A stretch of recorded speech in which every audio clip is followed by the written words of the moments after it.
11 अक्टूबर 2024 को हमारे यहाँ KPK में खैबर के मकाम पर बहुत ज़्यादा लोग जमा हुए।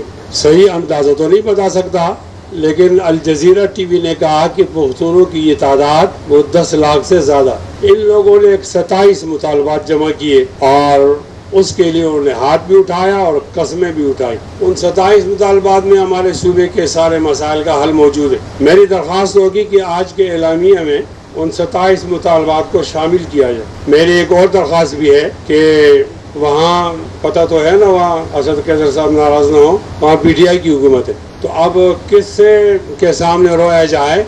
हमारे जरिए के 2-3 मेंबरान हैं, एक का नाम है मलक नसीर कुकी खैल और एक का नाम है लाला अब्दुल समद। उनको इसलिए सजा दी जा रही कि आपने जरिए की मेज़बानी क्यों की। तो तरीका इतना भोंडा इख्तियार किया, एक झूठी FIR एक जिले में आ जाती है, 2 हफ्ते उस FIR को भुगतना पड़ता है। जैसे ही हमारे साथी रिहा होने के करीब हो जाते हैं तो एक और जिले से FIR झूठी आ जाती है और कहा जाता है जी हमें मतलूब है। वो अक्टूबर के बाद से गिरफ्तार हैं और आज तक गिरफ्तार। हम वज़ीर आला साहब से मिले, मैं बजाते खुद भी मिला, मैंने उनको बताया आप तो हमारे आदमी है, पोजीशन के आदमी है, लेकिन हमारे साथ उन्होंने कोई कोऑपरेशन नहीं की। असद कैसर साहब हर बात का जवाब देते हैं। मुझे उम्मीद है कि इस मौके पर वो अपनी जिम्मेदारी का एहसास करेंगे कि आपने वज़ीर आला को क्या बताना है और कितनी आप हमारे साथ हेल्प कर सकते हैं। मैं जिस वक्त आपके साथ बातें कर रहा हूँ तो हमारे यहाँ बमबारी हो रही है, बाजौड़ ऑपरेशन, और मुश्ताक साहब ने बता दिया कितने ऑपरेशन हुए।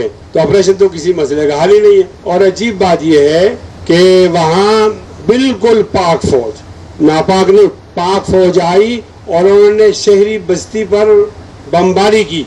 इन्होंने ये बयानिए बनाया, मुकाबले में जब बमबारी हुई तो कहा ये बमबारी तो तालिबान ने की है और हम उसकी मजम्मत करते हैं, और इस झूठ बोलने के लिए वज़ीर आज़म का इंतखाब किया गया। एक खुला झूठ, यानी बमबारी की है खुद और कहा कि ये बमबारी तालिबान ने की है। तो हमें खुदा के लिए आप लोग सूबा सरहद के अवाम को तालिबान से भी हमारी जान छुड़ा दो ना, और हमारी फौज से भी हमारी जान छुड़ा दो। हम बहुत मुश्किल हालत में हैं। मेरा एक छोटा सा कमरा है, उसको मैंने सजाया हुआ है। सजाने के बाद मैं इंतजार में हूँ कि मैं इसमें सुकून से रहूंगा।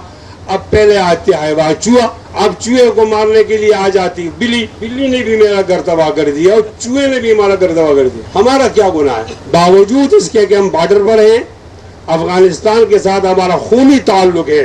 खुदा न करे, हमारे पश्तों में कहते हैं गक, जब वो हमें गक करें कि आओ लड़ो बर अफगान एक हो जाए, फिर आप कहाँ छुपोगे, कितने लोग मारोगे?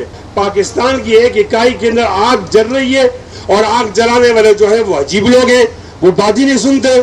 इसलिए हम यहाँ आए हैं कि इन बहरे लोगों को ऊंचा सुनाई देता है, उनको ऊंचा सुनाए, हमारा कोई गुनाह नहीं, हमें नहीं मारो। मैं आप हज़रात से अपनी दुख भरी ये दास्तान इसे सुनाता हूँ कि आज इस ऑपरेशन के जरिए हमारे पुख्तूनों को वहाँ से मुहाजिर कर दिया जाएगा। मुहाजिर करने के बाद फिर इनके इन इलाकों में जो मादनियात है उन पर कब्जा किया जाएगा। आपके पास कोई हल है? उनके कह दो मादनियात चाहिए तो हमें क्यों मारते हो? ऐसा भी तो हो सकता है कि हम जिंदा रहें और आप मादनियात ले जाओ ना, ऐसा भी तो हो सकता है, लेकिन मार कर तुम मादनियात क्यों ले जाते? हमारी हालत बहुत मुश्किल है। मैं तो कहूँगा आल पार्टी से कि आप बाजाउर के अंदर भी आल पार्टीज करो, आप पेशावर के अंदर भी आल पार्टीज करो। आपके सामने माएँ आएंगी, बेटियां आएंगी, वो आपको दुख भरी दास्तान सुनाएंगी।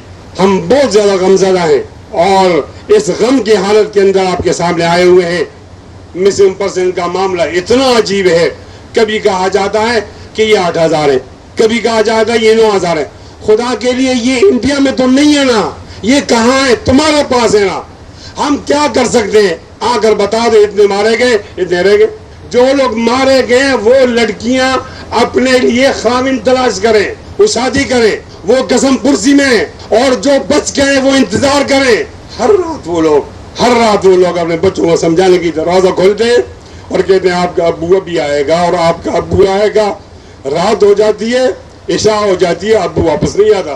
किस किस्म की मुसीबत के अंदर पड़े हुए। हम ये कतल नहीं कहते कि आप मिसिंग पर्सन को जिंदा छोड़ो, तुम्हारे मुंह को खून लग गया मारो, लेकिन सही तो बता दो ना कि इतने रह गए, इतने मर गए, इतने और मारेंगे, ताकि भाई टेंशन तो खत्म हो जाए। खुदा के लिए हमारे मसाइल को समझो। हम रिवायती लोग नहीं है। मुझे इस पश्तून कौमी जिरगा ने जो 10 लाख की तादाद के अंदर आज लोग आए थे और उन्होंने 80 आदमियों पर एतमाद किया, मैं उनमें से एक आदमी हूँ, اور مجھے انہوں نے کہا ہے کہ جا کر ہمارا غم سناؤ اسلام آباد کے لوگوں کو کہ آپ تو پاکستان میں رہتے ہیں، ہمیں ایسا لگتا ہے کہ ہم پاکستان میں نہیں رہتے، ہم کہیں اور رہتے ہیں۔ بہت بری حالت ہے ہماری اس موقع پر۔ آپ حضرات سے ہمارے ساتھ امتیازی سلوک ہوتا ہے، امتیازی سلوک ہوتا ہے، ہمارے بچوں کو ڈرون کے ذریعے مارا جاتا ہے۔ میں ایک تبلیغی اجتماع میں تھا بفا میں، مجھے اطلاع ہوئی کہ ہمارے بچے 3 مارے گئے، ایک گھر کے 3 بچے۔ میں نے اجتماع چھوڑا، وہاں گیا، چھوٹے چھوٹے بچوں کی لاشیں پڑی ہوئی تھی، 6واں دن تھا، ان بچوں کو دفنائے نہیں کیا تھا، وہ معصوم جیسے پھول۔ لوگ پھول پہ جنازے پہ پھول ڈالتے ہیں نا، ہمارے ہاں پھولوں کا جنازہ ہوتا ہے۔ پھول لے کر پھول آیا، پھول کر میں نے کہا پھول تم کیوں لائے ہو، تم تو خود ہی پھول ہو، پھولوں کو مارا جا رہا ہے۔ میں تعریف نہیں کر رہا جرگے کی، ہم نے وہاں اسٹیٹ لیا کہ نہیں جائیں گے، معذرت کرو، ان کو پیکج دو اور آئندہ آپ ڈرون نہیں کرو گے۔ وقتی طور پر میں کہا گیا کہ آئندہ ڈرون نہیں کریں گے۔ پہلے دن بتایا گیا کہ یہ ڈرون تو آیا ہے، انڈیا سے آیا ہے اور انڈیا کے لوگ مار کے گئے۔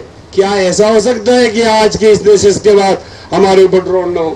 ہم ڈرون کے قابل تو نہیں ہیں، ہم قانون سے جان نہیں چھڑانا چاہتے، ہمارے اندر بھی گناہ گار ہوں گے، ہمارے ساتھ وہی سلوک کیا جائے جو لاہور والوں سے کیا جاتا ہے، ہمارے ساتھ وہی سلوک کیا جائے جو اسلام آباد والوں سے کیا جاتا ہے، ہمارے ساتھ وہی سلوک کیا جائے جو کراچی والوں سے کیا جاتا ہے۔ وہاں تو ایک آدمی کو ٹارگٹ کیا جاتا ہے اور تلاش کر کے پکڑا جاتا ہے، ہمیں پوری بستی کو اڑا دیا جاتا ہے اور پوچھنے والا کوئی نہیں۔ کیا ہم اس لیے پیدا ہوئے کہ جنازوں میں اٹھائیں؟ کیا اس لیے پیدا ہوئے کہ ہمارے زخمیوں کی تعداد میں اضافہ ہو؟ یہ اللہ، آپ تو سنتے رہتے ہیں، پتہ نہیں آپ کو ہمارا خون کیوں نظر نہیں آتا، اور کب تک ہم مار کھائیں گے؟ ہمارا گناہ کیا ہے؟ کوئی گناہ تو بتائے۔ ہم پاکستان کے وفادار ہیں، ہم اس غدار نہیں ہیں، لیکن پھر بھی ہمارے ساتھ یہ سلوک ہو رہا ہے۔ آج ہم نے اپنی فریاد آپ تک پہنچا دی ہے۔ مجھے بتایا گیا کہ وقت بہت کم ہے اور مجھے اس کا احساس بھی ہے۔ ہمارا صوبہ میدان جنگ تھا، 80,000 لوگ مارے گئے، کابل کی جنگ ہمارے پاس لائی گئی، آج دوبارہ اس کو میدان جنگ بنانے کی کوشش کی جا رہی ہے، مزید 80,000 لوگ مارے جائیں گے۔ اس کے بعد صرف ہم فاتحہ کریں گے اور کچھ نہیں کریں گے۔ خدا کے لیے ظالم کا ہاتھ روکو، ظالم بہت تکڑا ہے، جب تک ہم ایک پیج پر نہیں آئیں گے ظالم نہیں رکے گا۔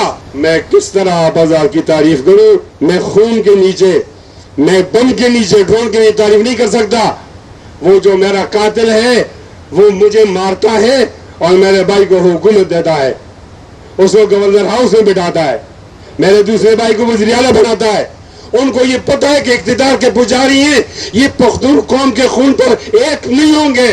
خدا کے لیے ایک ہو جاؤ، خدا کے لیے ایک ہو جاؤ۔ جتنی آپ دیر کرو گے خون اور بڑھے گا۔ اگر آپ ایک ہو گئے، میں لکھ کر دیتا ہوں، یہ خون بند ہو جائے گا، ظلم بند ہو جائے گا۔ اور اگر ہم ایک نہیں ہوں گے تو ہم اسی طرح مار کھائیں گے، ایک دوسرے کو تانے دیں گے۔ جب تک ہم ایک پیج پر نہیں آئیں گے، ظالم کا ہاتھ روکنے کے لیے جان قربان نہیں کریں گے، تو ہمارے بچے نہیں بچ سکتے۔